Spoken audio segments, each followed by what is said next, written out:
Hello, friends. If you're new, why don't you go down, hit the subscribe button, and ring the bell so you don't miss any episodes. For my fans and subscribers, welcome back. Thank you very much for the patronage.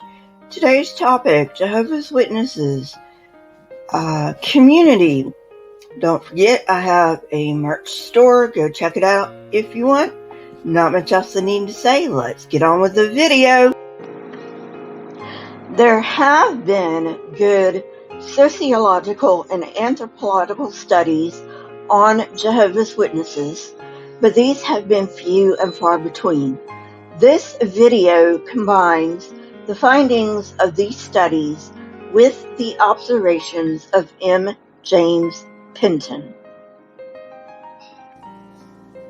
Many reflections upon religion assert that religion in general draws adherents from deprived parts of society. But is this true? While it is a factor, it's not always the most important. For example, many are religious due to socialization, accommodation, and cognition. Obviously, many new recruits to any religion will be children of members. For such people, religious observance tends to be an end in itself, instead of a means to solving problems, as the first family members to be drawn to the religion used it for. New recruits also exhibit accommodation to social pressure from family and close friends. In way of cognitive explanation, many choose to be religious because such answers just make sense to them, and the person sees their religion as rational. During the Rutherford era, Jehovah's Witnesses lost many long-standing members, but gained many in World War II. As a result, only a few have a legacy in the faith.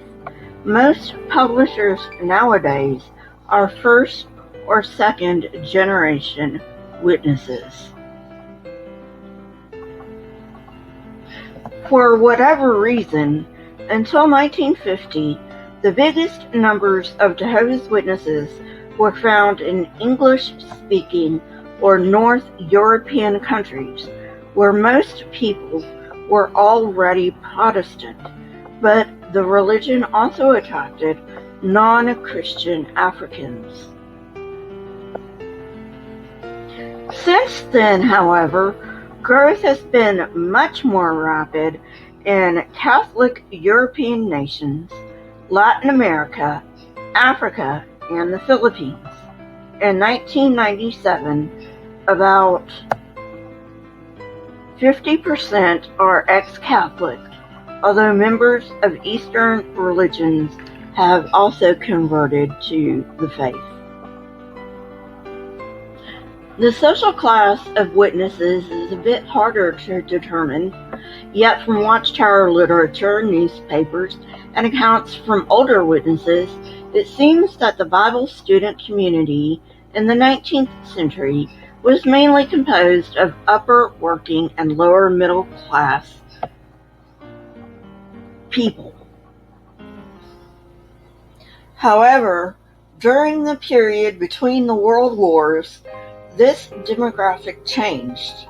At this time, farmers and laborers made up the majority of the Bible student witness community, including American immigrants and blacks.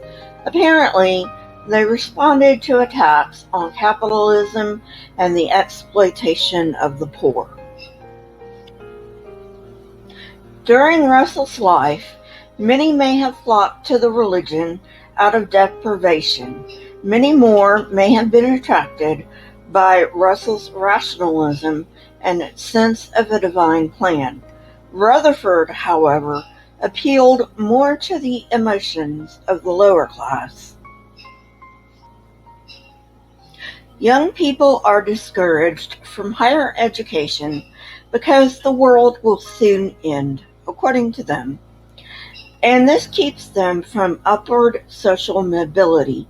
In fact, so many give up full-time employment that they find themselves on a downward trajectory. John Wesley noted that religion promotes both industry and frugality, and together these increase wealth. Yet as wealth increases, so do pride and anger. He also noted that these tend to decrease religion. However, this has not happened in the witness community. Why not? Basically, Watchtower puts so much unrelenting pressure on its members to preach that those who have not carried on this work regularly will leave or be forced out. Despite the trouble this causes, Watchtower maintains its commitment to preaching the good news and the imminent destruction. Russell seemed to understand the sexual needs of his followers, but he himself felt that sex was animalistic. He became more sensitive to this topic after he legally separated from his wife. Many couples emulated Russell and became celibate. Rutherford regarded women as inferior. His relationship with his wife, or lack thereof, most likely colored his view. Then, of course, there is the sexism that is so pervasive in the Bible. So how can you really blame him for being sexist? He viewed God as the father and the organization as the mother to be used for God's purposes. Because, women are only here on earth to serve men. Not even close. Rutherford even went so far as to express that women were not to be the objects of romantic love and that marriages should be arranged by parents. Singles were not allowed to even touch a member of the opposite sex. Damn, talk about rule-oriented. He also said that people should refrain from marriage unless their desire for sex was too great. Of course, this advice had a huge impact on witness marriages, and these relationships were often quite bad. Although married couples suffered, young people suffered even more. They were told that they should give up everything to preach, and since Armageddon was right around the corner, they should wait to have families until God ushered in the new world. Well, you know what? It's been right around the corner for 140 years. Those who had already married were discouraged from having kids. Rutherford had just as much contempt for family obligations.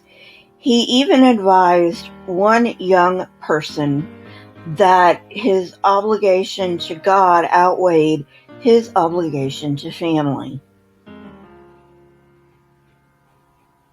Knorr had a very different take on marriage. In the early 1950s, Hayden Covington, revered by most witnesses, got married.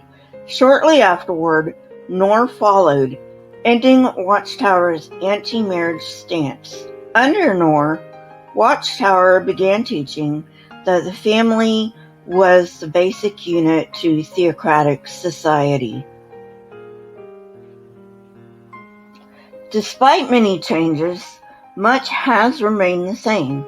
Although couples and families are no longer looked down upon, Watchtower encourages its members to remain single. After all, they can get more work out of you if you're single. For couples, Watchtower subtly encourages birth control. After all, they can get more preaching from couples that don't have children because they don't have to watch after the children. Watchtower is also very anti-education. Now, I can think of 2 reasons for this, and I'll give these 2 reasons, and then I'll go out for today, and I'll pick it up next time. And remember, these are just my reasons, my guesses. The first reason I can think of that they would be anti-education is people who don't have a whole lot of education are easy to fool, such as a lot of fundamentalists don't even know what evolution is. They admit evolution happens, but they don't know that they admit evolution happened. The second reason I think they are anti-education is because it is very, very hard to get a lot of work out of people who are working on building careers and lives. Well, friends, that's it for today. I hope you enjoyed it. If you did, hit that like button, press the subscribe button, and if you want to know when I come out with new content, hit the bell next to the subscribe button. My Twitter, Discord, email, PayPal, and website are in the description, along with the source that I used for this episode. I will also continue on with education as well as community. If you will, please leave comments in the comment section. Not only do I love hearing from you, but it also triggers the YouTube algorithm. Also, don't forget I have a merch store, so go check that out. Link in the description. Keep learning and searching for truth. Here are a few videos from my library. If you have not watched them, go ahead and watch them and tell me what you think. Until next time, friends, stay safe and goodbye.